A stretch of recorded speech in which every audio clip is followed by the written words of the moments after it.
Hola, buen día a todos. Ahí estamos esperando que se siga sumando más gente. Julie, no sé si podrías compartir el link, el slide del QR, así chicos, mientras vamos esperando aproximadamente unos 5 minutitos a que se siga sumando gente, les compartimos un QR donde tiene un poco de algunas preguntitas sobre cuáles son los intereses dentro de los próximos webinars que vamos a estar haciendo.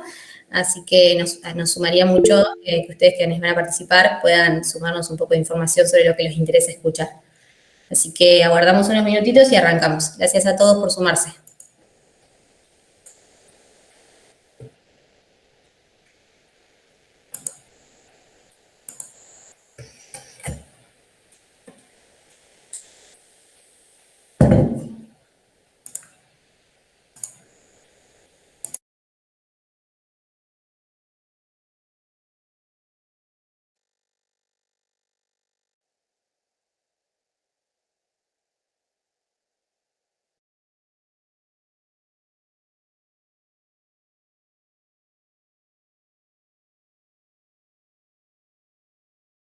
Para aquellos que se van sumando, dejamos acá un QR con algunas preguntitas sobre potenciales temas para nuestros próximos webinars.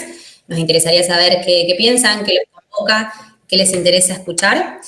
Hay algunas opciones predeterminadas y otras para que también puedan sugerir temas. Eso sería súper importante para nosotros, para poder compartirles realmente temáticas de valor para ustedes.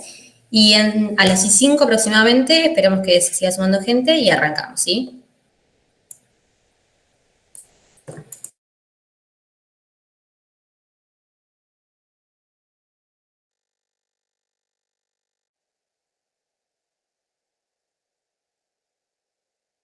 Buenos días chicos. Ahí hacemos el muteo general por las dudas para que no haya problemas ahí cuando desmuteamos sin querer y que no se entorpezca por ahí la presentación de Julie y podamos hacer el webinar como lo pensamos. De todas formas, para el final del webinar vamos a habilitar un espacio de preguntas, así que ahí ya van a estar todos habilitados a poder activar sus micrófonos tranquilamente.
Bueno, ya son las 5, como comentamos, así que vamos a cumplir con el tiempo.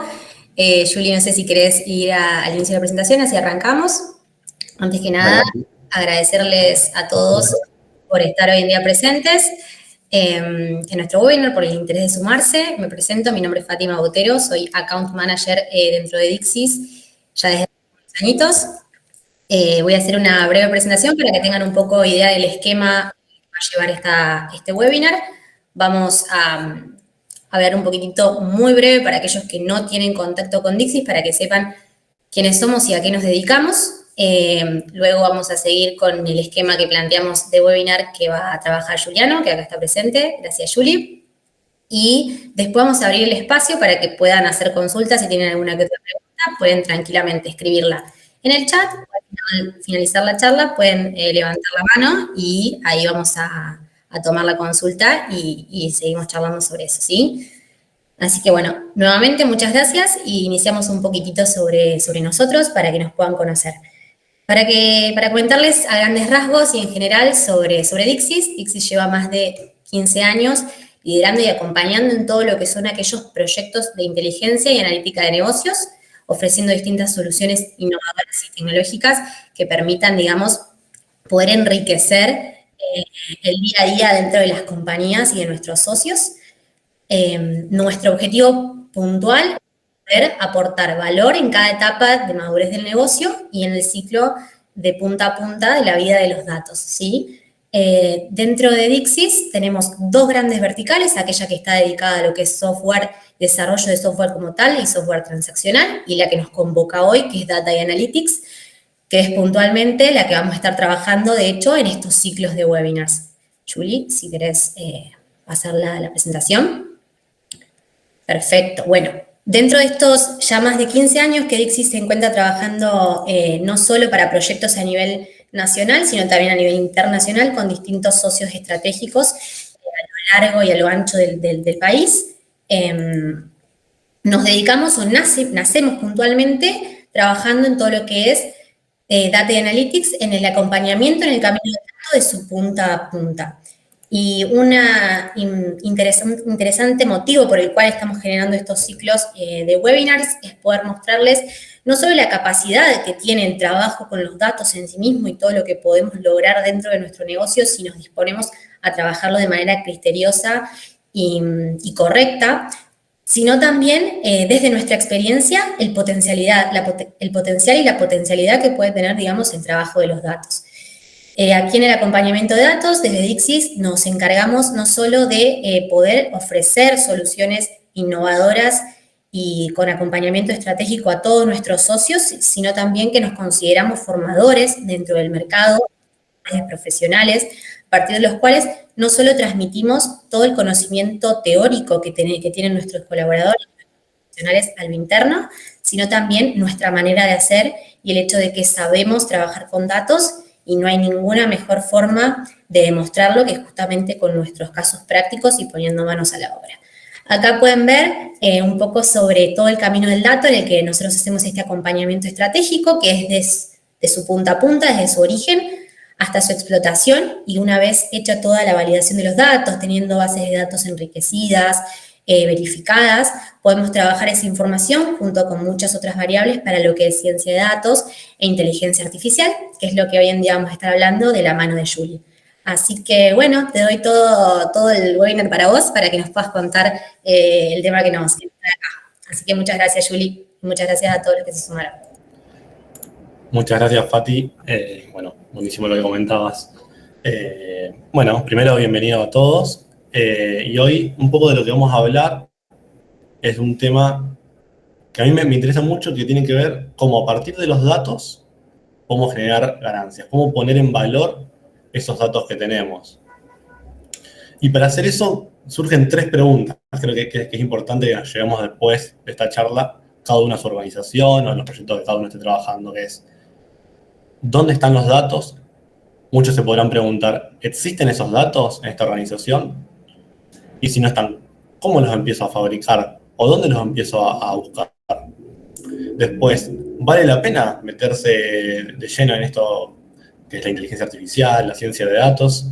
Si bien lo vemos que está todo el tiempo en los medios, por todas partes, ¿vale la pena? ¿Es suficientemente grande la recompensa? Y después, por último, lo más importante es si realmente tengo los datos o puedo generar esos datos y me interesa la recompensa, ¿cómo puedo hacerlo? ¿Cómo puedo enfrentarme a ese desafío? Y ahí, un poco de lo que vamos a hablar van a ser qué cosas uno tiene que tener en cuenta cuando quiere meterse de lleno a uno de estos tipos de proyectos. Entonces, para arrancar, vamos a ver solamente un poco dónde pueden surgir los datos en distintos tipos de formas. Por un lado, podemos ver una empresa como OpenAI, que es muy conocida por haber hecho ChatGPT o todos los GPT o DALL-E, donde ellos en sí no son una empresa en sí que tengan datos propios. Tan es así que The Guardian, uno de los diarios más importantes del mundo, le ha hecho ahora un juicio donde restringe el acceso de OpenAI a sus datos. ¿Por qué? Porque OpenAI no posee datos, se alimentó de todos los datos que encontraba en Internet y otro tipo de bases de datos. En este caso, OpenAI se alimentaba de todas las noticias de The Guardian, absorbiendo todo el conocimiento y la forma de escritura y la distinta complejidad que manejaba cada uno de sus analistas para poder escribir de la manera que escriben. Si es posible, levanten la mano quienes hayan utilizado alguna vez ChatGPT para que estamos en sincronía. Ahí veo. Veo varios. Buenísimo. Probablemente todos hayan visto, claro, un montón. Ya veo más de 20 estoy viendo yo. Seguramente han visto la claridad que tiene para escribir, lo bien que escribe. Incluso uno podría sorprenderse que tiene un nivel prácticamente universitario en su forma de escribir, y tanto las palabras que usa, la gramática que tiene, el sentido que crea, las analogías que logra tener, uno logra ver la creatividad. Bueno, eso no sería posible si no hubiese podido alimentarse de fuentes de calidad de datos. En este caso había tomado los diarios más importantes, pero sí también tomó todo Internet. Por otro lado, también para quienes son programadores o científicos de datos o escriben código de alguna u otra forma, lo mismo pasa con los datos que han tomado de GitHub.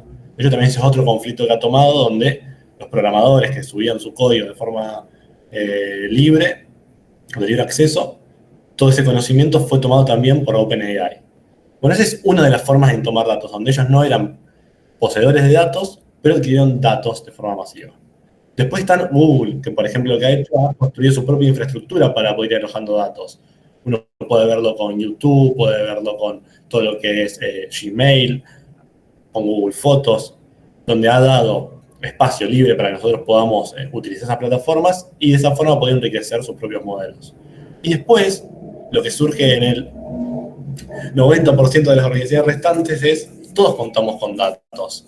Entonces, Starbucks se destaca por aprovechar al máximo la cantidad de datos que tiene, pero prácticamente cualquier organización vamos a poder encontrar que cuentan con bases de datos, que cuentan, ojo, sin ni siquiera llegar a tener un data warehouse, pero a una base de datos, a un Excel, algo de eso tienen. Entonces ahí también hay mucho valor y se pueden hacer un montón de cosas. Después, si ya sabemos que los datos están por todas partes y que solamente es cuestión de buscarlos o ponernos en marcha a generarlos, después la otra pregunta es si realmente hay espacio para ganar. Uno ve estos gigantes como Microsoft, AWS, y se pregunta realmente si hay espacio para que alguien más se pueda meter. Y la verdad es que sí. Si uno ve, por ejemplo, el total share, va a ver que si bien hay empresas muy grandes que tienen una porción interesante, la mayoría del mercado es de otro tipo de empresas que no son monopólicas. Por lo tanto, esto nos da un indicio de que todos podemos meternos, tener distintos tipos de participaciones en lo que es la inteligencia artificial y generar ganancias. Como se puede ver acá en las proyecciones y los años pasados, esto viene teniendo un crecimiento prácticamente exponencial. Y de vuelta, lo que tiene es que trascienden a las distintas industrias. No es que solamente destaca en robótica o en coches que se manejan solos o solamente lo puede usar TikTok. También lo pueden utilizar todo lo que es banca, lo puede utilizar lo que es telco, todo lo que tiene que ver con logística, lo que tiene que ver con marketing. Ha sido transversal a todas las industrias. Pero entonces ahí un poco no vamos a ahondar tanto qué es la inteligencia artificial, pero si alguno todavía no tiene una idea muy clara, a mí me gusta mucho esta definición, que es uno de los primeros personas en definir qué es la inteligencia artificial, que dice lo siguiente, que la inteligencia artificial para él es hacer que una computadora, es cuando la computadora hace cosas que si las hiciéramos nosotros, diríamos que involucra inteligencia. Porque de vuelta, no es todo. Por nosotros, en su momento, las personas pueden andar en bicicleta, pueden mover cosas. Eso está resuelto hace ya varios años, ese tipo de automatización. Y ninguno diría que eso requiere una inteligencia. Por lo tanto, son cuestiones que nosotros diríamos, bueno, esto requiere un cierto tipo de inteligencia, un cierto tipo de conocimiento para efectuar este tipo de tareas. Esta definición a mí me gusta bastante. Y lo otro, rápidamente, antes de meternos en lleno en cómo empezar a aplicar estos principios, es lo siguiente, es diferenciar un poco inteligencia artificial, machine learning y deep learning. Pensemos que inteligencia artificial viene desde el año 60, 50 incluso, cuando se atreven a decir. Mucho antes de Internet, o sea, nacía junto con la computación. Alan Turing, el creador de la computación, uno de los creadores de la computación, ya hablaba de la inteligencia artificial. Donde la inteligencia artificial no ni siquiera requiere datos, requiere poder llevar el conocimiento de alguna forma a un computador. Un ejemplo que existía de esto eran, por ejemplo, los árboles de decisiones inteligentes, donde ni siquiera aprendían de datos, sino tomaban una persona experta y decía, bueno, cuando pase esto, hace esto, cuando pase esta otra cosa, hace esto, otro, y podían crear árboles de mucho conocimiento, o estaban las ontologías, también existe la lógica borrosa, bueno, existen un montón de áreas de inteligencia artificial que han tenido distintos tipos de éxito a lo largo del tiempo. Sin embargo, a fines del 80, y fue después explotando mayormente en este último, a partir del 2000, arranca lo que es el Machine Learning. El Machine Learning cambia el paradigma, dice, en vez de decirle a un programa la receta de qué es lo que tiene que hacer, le voy a decir que cree la receta. ¿Qué quiere decir? Le voy a pasar un montón de datos, de inputs, un montón de outputs de cuál es la respuesta, y que empiece a encontrar esos patrones que estaban ocultos ahí. ¿Para qué? Para que encuentre la receta, las instrucciones que tiene que tomar ante estos nuevos casos. Luego, ya en el 2010, termina de explotar algo que se llama el Deep Learning. El Deep Learning también está dentro del Machine Learning porque aprende de datos, pero la diferencia es que utiliza redes neuronales, y la otra diferencia que tiene es la cantidad de datos que necesita para procesar. Entonces, cuando estamos hablando de Deep Learning, estamos hablando de que necesitamos una gran cantidad de datos. Por lo tanto, acá ya tenemos una pista. ¿Para aplicar inteligencia artificial realmente necesitamos una gran cantidad de datos? No. Pero si queremos aplicar Deep Learning, bueno, ahí sí vamos a contar con una cantidad de datos mucho más extensa. Y algo que no se le logra ver acá porque es muy reciente, es la inteligencia artificial generativa. También está dentro del Deep Learning, pero es un área específica. ¿Qué es lo que hace? Dada una secuencia, predice otra secuencia. Y ustedes acá ya estarán diciendo una secuencia de otra secuencia. Estamos hablando del famoso ChatGPT. Pero no es solo el ChatGPT, es también DALL-E. Son modelos que pueden crear. Esto nace de un paper muy famoso que se llama Attention is all you need. Se los recomiendo que lo busquen. Atención es todo lo que necesitas. Y es una nueva forma que se encuentra dentro del Deep Learning para hacer más eficientes ciertos procesos que lo que permiten es poder procesar una cantidad de datos nunca antes vistas, que ahora vamos a entrar un poco más en qué tan grandes son esa cantidad de datos, y crear estos modelos que vemos las cosas increíbles que están haciendo actualmente. Bueno, y ya avanzamos a lo que son los modelos, era cómo venía, bien, desde el 2018 hasta el 2020, cómo venían los distintos modelos. Tenemos acá, podemos ver el primer GPT, que tenía 110 millones de parámetros. Iba creciendo, había aparecido BERT, que hoy también lo estamos viendo en Google, ya está mucho más fuerte. GPT-2, y uno veía esta curva y ya decía, pero esto viene de forma exponencial, y muy rápido, en tan solo 2 años. Sin embargo, acá todavía no había aparecido ChatGPT 3. Que después de ChatGPT 3 es lo que va a venir. GPT 3, que de ahí va a venir ChatGPT y después va a venir GPT 4 que estamos actualmente. Y ahí la explosión es increíble. Fíjense cómo veníamos de un esquema exponencial y el salto que damos. Esto fue lo que cambió todo, lo que cambió de que a veces dije cosas incoherentes a que tuvieran mucha coherencia al hablar, que incluso a nosotros mismos tenga ese efecto de que nos pueda engañar, de que nos diga algo con tanta seguridad y con tanta certeza que dudemos de nosotros mismos. Y algo que está hoy muy en boga es la multimodalidad y es lo que vamos a ver que se va acelerando día a día. La multimodalidad nace de lo siguiente: con el Deep Learning nosotros podemos hacer una tarea de forma excelente, podemos entrenar una red neuronal que identificara si lo que era un auto o era una piedra, y con eso uno podía después armar un super algoritmo para hacer autos autónomos. O podía, por ejemplo, clasificar de una forma mucho mejor que lo que podía hacer una persona. La multimodalidad lo que permite es poder trabajar con distintos tipos de datos al mismo tiempo. Puede ser que pueda ver y pueda leer y pueda escuchar, que absorba todos esos conocimientos al mismo tiempo, y que las salidas también sean distintas, que una salida no sea solamente un texto, sino también pueda ser un audio, puede ser una imagen, y esto es lo que estamos viendo hoy en día. Y lo otro que tiene GPT-4 es, y esto va a ser muy importante después para que veamos cuándo tenemos que utilizar cada tipo de sistema, es la habilidad que tiene GPT-4. Tiene una habilidad, si podemos ver acá, porque hoy en día este tipo de inteligencia artificiales se le hace pruebas similares a las que nos harían a nosotros en una universidad. Ya justamente como quienes hayan utilizado ChatGPT, ustedes ven las preguntas que se hacen y las respuestas que se hacen. Entonces se puede medir realmente qué efectividad tiene al contestar distintos tipos de preguntas, en matemática, en comprensión de texto, en creatividad. Y lo que nos demostró GPT-4 es que de 1.600 puntos, que era lo máximo que se puede tener, haya obtenido 1.400. Y el promedio, esto es un examen universitario, estaba en 1.060.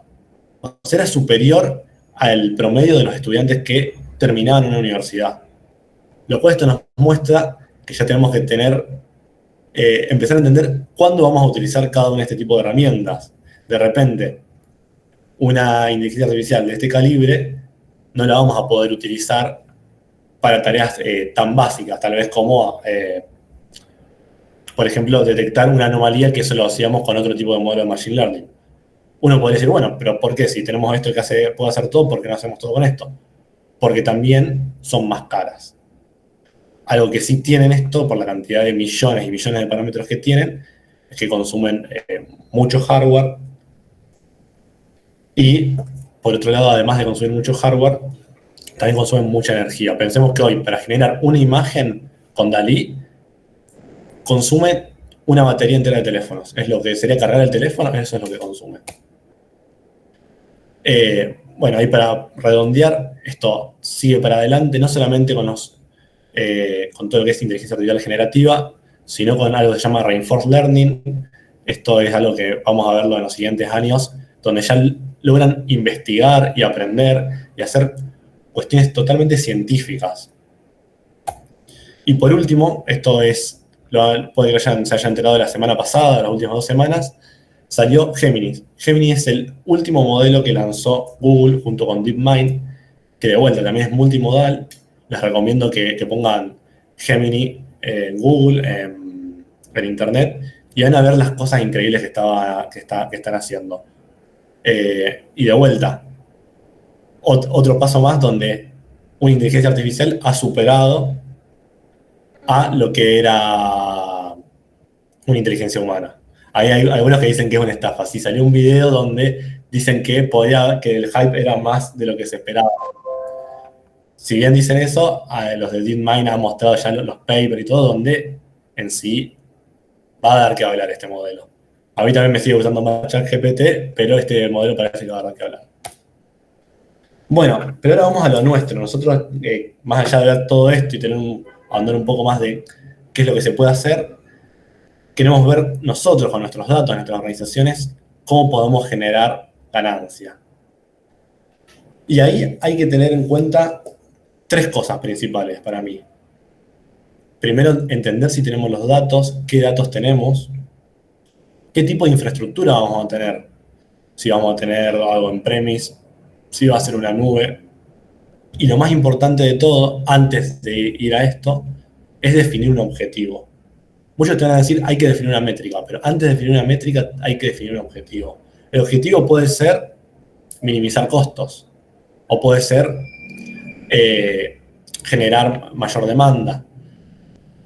Puede ser una mayor fidelización de los clientes. Definir ese objetivo es lo que después nos va a permitir crear métricas, y esto es clave, para entender si nuestro modelo está generando una ganancia o no, si es mejor que lo que se hacía antes o no. Entonces, para eso trajimos dos casos de uso. Por otro lado, algo que es interesante entender en lo que es ciencia de datos, inteligencia artificial, son dos verticales que hay. Podríamos mencionar más, pero hay dos que son muy claves. Por un lado está lo que es la automatización de procesos inteligentes, es decir, un proceso que hacía una persona sentado frente a una computadora, que ahora lo puede hacer una máquina y requiere cierto tipo de inteligencia, un poco lo que hablamos al principio. Y por otro lado, lo que tenemos que ver es la otra vertical, que es la toma de decisiones inteligentes. Que de vuelta, en un mundo tan incierto, con tantas variables y que hay que tomar decisiones muy inmediatas, no tenemos el tiempo de analizar todas esas variables, y la inteligencia artificial nos permite encontrar patrones ocultos que nos vayan a llevar a tomar mejores decisiones. Entonces, primero les voy a contar este caso y les voy a contar un poco qué es lo que tenemos que tener en cuenta, o qué es lo que tuvimos en cuenta para que fuera exitoso. En este caso se necesitaban transcribir y analizar cientos de contratos con una duración promedio de 20 minutos. Este era un caso de banca, donde lo que tenían que hacer era auditar distintos contratos, que eran justamente llamadas que hacían gente de un call center. Entonces, eran dos procesos. Por un lado estaba la transcripción de esa llamada, y por otro lado había una persona que se encargaba de analizar esa transcripción. ¿Qué se encargaba de hacer? Se encargaba de ver que se cumplían distintos tipos de condiciones. Pero como ustedes seguramente van a poder reconocer, no hablamos con robots cuando tenemos una llamada, sino es que cada llamada es distinta, tiene palabras distintas, incluso las personas a veces son de distintas nacionalidades, tienen distintos tonos, distintas palabras que utilizan. Entonces, hay una complejidad en poder analizar eso. Al día de hoy logramos automatizar el 80% del proceso y se están analizando más de 1000 llamadas mensuales. Y por otro lado, el retorno de inversión, esto de vuelta es muy importante, por eso poder medir y tener claro los indicadores, se pudo recuperar totalmente al segundo mes de estar en producción. Entonces, imagínense aparte la cantidad de personas que uno necesita tener, de hecho analizar muchas menos llamadas, porque no contaban con el personal suficiente, de tener que analizar llamadas que en promedio son 20 minutos, y uno diría, bueno, son 20 minutos, bastante tiempo. No, es más de 20 minutos, porque la transcripción dura más de 20 minutos que hacía una persona, porque tenía que ir, volver, para pausa, y después pasaba por otro proceso más, que era el de encontrar realmente, analizar todo eso que ya estaba escrito y ver si se cumplía y ir tildando. En particular esto usamos una arquitectura, por eso, acá tuvimos por un lado que encontrar los datos, en este caso los datos eran audios, con un indicador de a quién pertenecía cada audio. Entonces los datos, sí, la mayor complejidad era poder alojarlos y poder trabajarlos y poder sacar toda esa información de ahí. Y por otro lado la infraestructura, en este caso la infraestructura que habíamos utilizado fue la de AWS. En este caso AWS nos permitió poder transcribir y por otro lado utilizar nuestros propios modelos para hacer el análisis de la llamada. Entonces, también de vuelta, algo que es importante tener en cuenta cuando uno enfoca en estos tipos de proyectos es poder ver que con la infraestructura que uno tiene va a poder hacer todo. Y también mantenerlo simple, porque si uno se embarca al principio en querer hacer un montón de cosas, tal vez se encuentre con que la infraestructura tiene determinados peros y no se puede hacer todo. Entonces, en este caso lo que hicimos fue automatizar la tarea de auditar el audio de forma manual utilizando inteligencia artificial, transcribir los audios, auditar cada audio para ver si cumplían las normas preestablecidas. También hicimos lo que era la detección de sentimientos para mejorar la calidad de las llamadas. Después hicimos lo que es la identificación de posibles fraudes de los prestadores. Y por otro lado, es poder tomar logramos que se puedan tomar mejores decisiones al centralizar la información no estructurada en un tablero con insights. Toda esta información que ellos no podían consumir nada porque eran, de vuelta, solo audios, ahora tenían un tablero donde iban a poder ver la información, donde tenían un score sobre cada persona que hacía las llamadas para ver también cuántos contratos vendía, si esos contratos pues perduraban en el tiempo. cada vuelta también es importante entonces después tener otro tipo de tablas para poder hacer eso que se llama el BI, ¿sí? Entonces poder mezclar un poco lo que es inteligencia artificial, cruzarlo con lo que ya se venía de antes, que es todo lo del Business Intelligence. Bueno, esto nos trajo grandes satisfacciones. Se puede automatizar el 80%, el Word Error Rate es del 4%. Hay algo interesante que, la verdad, la razón en sí no la sé, pero en los papers lo demuestran, es que en el español, por lo menos los modelos que estamos utilizando, tienen un mejor score que en el inglés y en otros idiomas. Por lo tanto, hacer una transcripción tiene muy poco error, incluso menor que el de una persona. En promedio, una persona tiene un 7-8% de error. Estos modelos suelen estar alrededor del 6%, y en este caso tuvimos un 4%.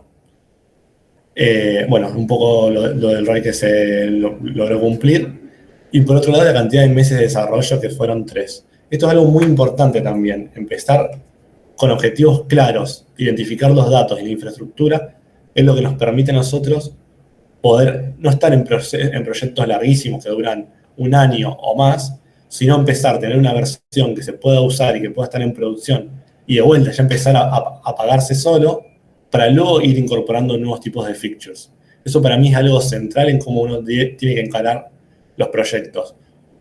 De vuelta, si uno quiere, por ejemplo, pongo otro caso que hemos trabajado de lo que es segmentación, la cantidad de variables que hay para analizar, si uno quiere en determinadas industrias, son infinitas.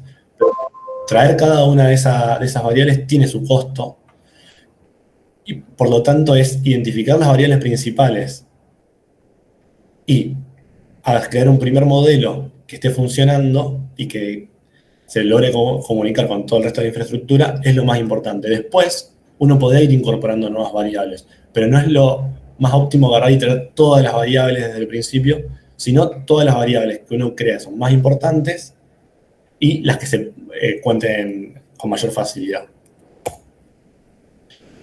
Otro caso del que trabajamos, y es la otra vertical que les cuento, es cómo hacer toma de decisiones inteligentes. En este caso a mí me llamó mucho la atención, yo en lo particular no había trabajado con una empresa de capitales intensivos. Es muy interesante lo que hacen. En sí ellos manejan una gran cantidad de dinero que tienen que invertir de forma diaria. Ese volumen de dinero lo que provoca es que si no tienen con tanta facilidad saber cuánto van a tener que gastar día a día, pierden plata. ¿Por qué? Porque si tienen plata de más que no la están gastando, se pierden de hacer inversiones que en tamaño o volumen hace una diferencia. Y por el contrario, si saben que van a tener que hacer determinadas erogaciones y no cuentan con ese dinero, al no tener el tiempo para prever eso, se pierden de oportunidades que también les genera pérdidas. Entonces, acá, de vuelta, fue interesante trabajar con el cliente para encontrar cuál era el objetivo principal que ellos tenían. El objetivo era un objetivo claro de optimizar el flujo de derogaciones. Saber, y eso que nos permitió, bueno, entonces estamos hablando de un forecast. Uno lo que necesita es poder predecir cuánto es lo que se va a gastar bajo determinadas variables, más lo que está pasando en el minuto anterior, para poder determinar cómo uno va a invertir. Bueno, entonces estamos en el caso de un forecast. Un forecast donde vamos a usar múltiples variables. Y ahí ya podemos entrar a los datos, saber qué datos necesitamos, qué indicadores vamos a crear. Después algo que, al tener también la ventana de tiempo, de cuánto tiempo uno puede tener ese dinero, si son 2 días, 3 días, te permite saber qué indicadores vas a utilizar. Tal vez alguien utilice un MAE, otro utilice un MAP. Saber bien qué objetivo tiene la empresa es lo que te permite después saber cómo medir el modelo. Porque uno puede encontrar eso famoso del modelo 99,9%, 99% de exactitud de accuracy, pero tal vez el accuracy ese no te sirve para nada en el negocio. Uno te da bien en el laboratorio, pero después cuando uno lo lleva a la práctica, al día a día, ves que tus indicadores reales siguen iguales o hasta pueden empeorar. Entonces, uno antes de llevarlo a producción, tiene que tener en cuenta los indicadores propios del negocio, no solamente los indicadores propios del modelo. De vuelta, ahí logramos tener un MAPE del 6%, que el MAPE, para quien no lo conoce, es el Mean Absolute Percentual Error. Por lo tanto, es un error porcentual absoluto, promedio. Se lograron incrementar en dólares se logró un incremento de más de $1 millón en ese año, luego de ser implementado el modelo. El ROI también fue altísimo y muy rápido, porque la persona que tomaba las decisiones tenía una incertidumbre total. Y este proyecto de vuelta no fue solo de ciencia de datos e inteligencia artificial, sino también fue de BI. Y acá es muy importante armar la infraestructura, tener un data warehouse, tener los datos curados. Nos encontramos con datos que eran inexactos, o sea, que estaban mal, de hecho. Entonces, imagínate una persona que tiene que tomar decisiones de tamaño y magnitud con información errónea. Era un calvario para esa persona. Y lo mismo, una vez que ya se hizo esto, pudimos incorporar más variables. En un momento incorporamos variables climáticas, por ejemplo. Pero si uno hubiese querido arrancar tomando variables climáticas desde el inicio, este proyecto hubiese llevado mucho más tiempo. Porque era información que no se contaba, era información que se necesitaba de distintas regiones del país. Y tampoco sabíamos cuál era la magnitud que iba a tener. Entonces, para un poco concluir esta parte de lo que uno necesita para tener un proyecto exitoso, es identificar qué desafíos se van a poder resolver mejor con la inteligencia artificial. De vuelta, esto que por eso es muy importante que en ciencia de datos sea un trabajo de equipo. Uno no debería traer solamente al científico de datos, sino también necesita gente del negocio, no solamente gente de tecnología. Si no, el proyecto lo más probable es que no logre el éxito esperado. Pensemos que la inteligencia artificial, la ciencia de datos va a tener un impacto en procesos que hacen muchas personas en el día a día, y las personas que mejor conocen son las que trabajan con esos problemas. Entonces, identificar los problemas, identificar esos desafíos, identificar también cuál puede ser el retorno posible, es lo que también va a definir qué tipo de modelo, qué tipo de datos. Porque lo mismo, yo sí quisiera, vuelvo un para atrás, la parte de la transcripción y la parte del análisis de datos, podía hacer todo el análisis directamente con GPT. Pero bueno, GPT en este caso era inviable por la magnitud de audios que se procesaban, luego por la cantidad de texto que se generaba, la cantidad de output que tenía que largar. Imagínense que GPT lo que te cobra cuando lo utiliza como API es por tokens. Entonces, si uno le pasa una hoja, tiene un costo. Si uno le pasa 2 hojas, tiene otro costo. Por más que sea en la misma llamada a la API. Y lo mismo el output que te larga. Entonces, en este caso, ese tipo de opciones no era efectiva. Tuvimos que ir y utilizar otro tipo de algoritmos de NLP. Tal vez para otro tipo de problemas donde el usuario sea un usuario de negocios y lo que tenga, no sé, esa gran cantidad de datos, sí se puede dar el lujo de poder procesar determinados documentos. Pero de vuelta, pensemos también a quién estamos tratando de ayudar o reemplazar ese tipo de función. Bueno, volviendo acá a los principios, es definir las métricas directas e indirectas. Si uno define bien el objetivo, no va a tener que definir una sola métrica, va a definir varias métricas. Y es más, va a tener métricas indirectas que cuando uno mejore la métrica directa, van a mejorar las indirectas. Lo más probable es que si uno lo que quiere es mejorar la cantidad de usuarios, tal vez termine también mejorando la cantidad de tiempo que se quedan los usuarios en la aplicación. Entonces, eso también es muy finito y es importante por eso tener claro qué es lo que tenía antes, qué es lo que tengo ahora. Y aparte, más allá para entender el impacto que tiene, los modelos con el tiempo se van deteriorando. Porque el contexto cambia, porque hay que hacer algún ajuste. Entonces es importante poder detectar cuándo esos indicadores empiezan a empeorar para poder retocarlos y mejorarlos de vuelta. En un proyecto de ciencia de datos van a encontrar, creo que hoy ya es bastante sabido, pero en su momento no era tan sabido, que la gente creía que el mayor tiempo era en los modelos. Uno pasa mucho tiempo en los modelos. Y hoy en día, en los modelos usualmente no se requiere más del 30%, incluso puede ser menos el tiempo del proyecto. La mayor parte del proceso es en encontrar los datos, definir las variables y curar los datos. Acá lo dejo, esto es crucial. Pensemos que esto es como, en cierta forma está la analogía de cocinar. Si uno puede tener el mejor cocinero, puede tener los mejores modelos donde serían la cocina, pero si los ingredientes que tiene, si los datos que tienen no son buenos, el resultado va a ser malo. Entonces es muy importante el paso de eso, entender los datos, validar los datos que sean correctos, encontrar los outliers, los datos que no pertenezcan, los datos que estén mal. Hacer todo ese proceso lleva bastante tiempo, es el que se requiere también bastante interacción con el negocio, pero después va a ser el que te va a dar una mejora en tu modelo final.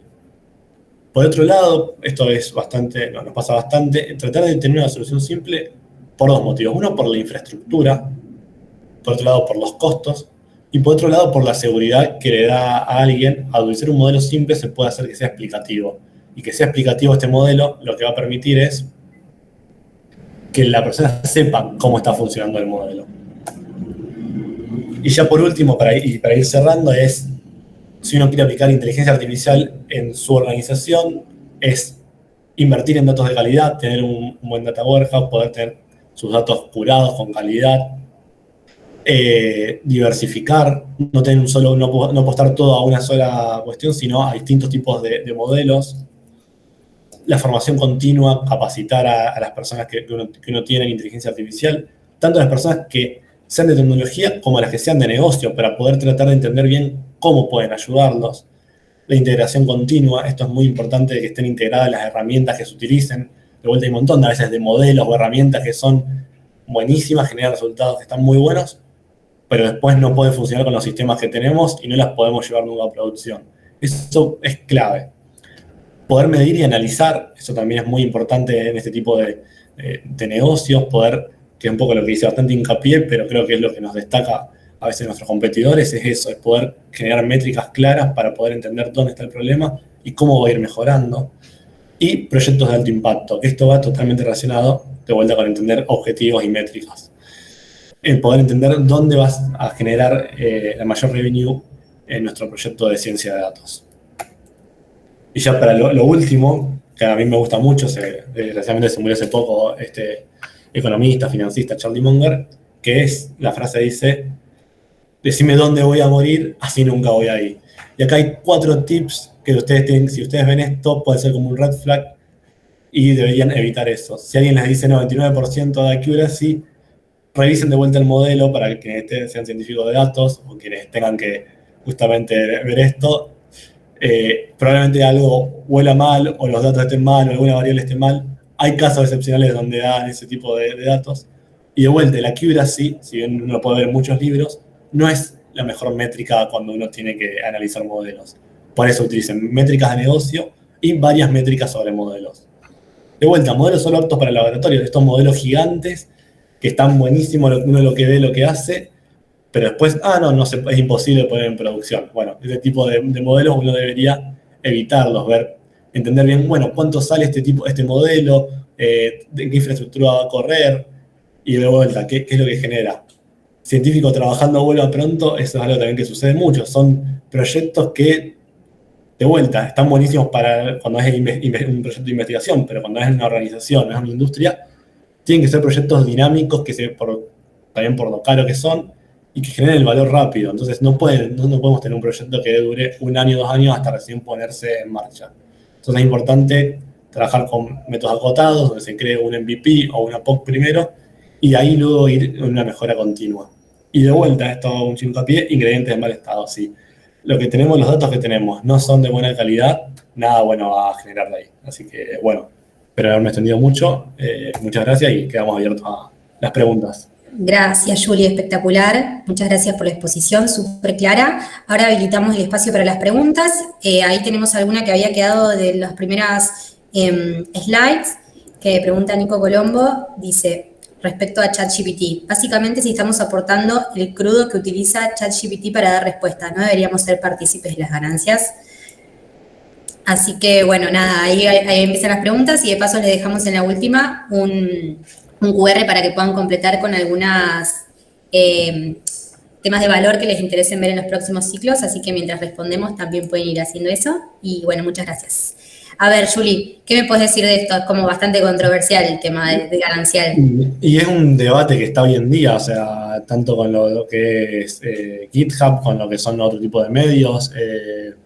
Es algo que ya viene pasando incluso, por ejemplo, ya viene con las redes sociales. Por ejemplo, Facebook a algunos tipos de medios les paga, les da un subsidio. Tienen que ver mucho con las regulaciones y es algo muy difícil, un debate que se viene, las regulaciones de la inteligencia artificial. Hoy en día en Estados Unidos se está regulando, en Europa se está regulando. Pienso que puede ser difícil, pero creo que es un debate válido saber de que si nosotros aportamos ese conocimiento, si no deberíamos tener una parte de esas ganancias. Perfecto, gracias, Juli. Bueno, ahí está habilitado para que abran los micrófonos si alguien quiere hacer alguna consulta a disposición. Sí, Alejandro. Hola, Juli, ¿cómo estás? Buen día para todos. Buen día. Pregunta, ¿cómo es el proceso, por ejemplo, ¿no? Que se creó todo el proceso de ciencia de datos a una empresa y cómo se le traslada ese costo a la empresa? No sé si me explico bien la pregunta, si entendí bien. O sea, yo armo todo el proyecto y después, ¿cómo le cobras al cliente? Esa es la pregunta. ¿Le cobras por meses? ¿Le cobras dependiendo de cómo funciona el sistema? ¿Cómo es esa parte ahí? Bueno, ahí creo que es una pregunta más para mí, de la parte comercial. Cuando eso, la realidad es que nosotros desde Dixis trabajamos siempre con modelos de células y sobre todo, como dijo Julie, con un primer MVP o también una POC o una prueba de concepto que permita sobre todo, y esto es clave y fundamental al momento de trabajar con usuarios no solo a nivel técnico, sino también con usuarios de negocios, y es que siempre hay que tener en cuenta una metodología que sea usuario-céntrica y que nos permita continuamente poder estar teniendo feedback con nuestros clientes y con nuestros usuarios para lograr, digamos, un producto que se asemeje y se acerque lo más posible a las necesidades del cliente. Por lo general, bajo ese modelo de concepto de negocio, se trabaja mes a mes, se trabaja o con un MVP o una POC de un mes solo o en continuidades, para que a la medida que se van desarrollando estos modelos, uno pueda justamente incorporar cada vez más información, que es lo que va a terminar dando también el accuracy del modelo y el éxito del mismo al momento de tener mucha más información que nutra nuestros modelos de ciencia de datos y nos permita llegar a los análisis predictivos deseados. Así que eso es un poco más que nada el proceso de, si se quiere, el esquema comercial que nosotros recomendamos y con el que nosotros trabajamos generalmente con este tipo de proyectos. Gracias.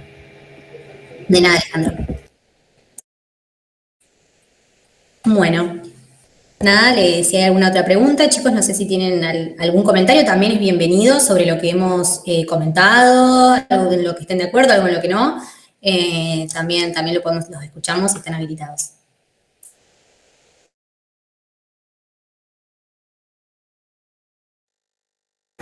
Una consulta, después nos comparten la presentación para poder verla en detalle. Abraham, sí, va a estar publicada en YouTube.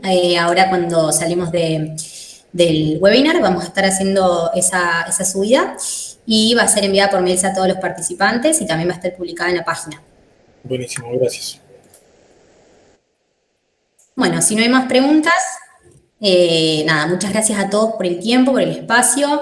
Estamos súper contentos de que puedan hacerse un lugarcito en sus agendas para seguir conociendo.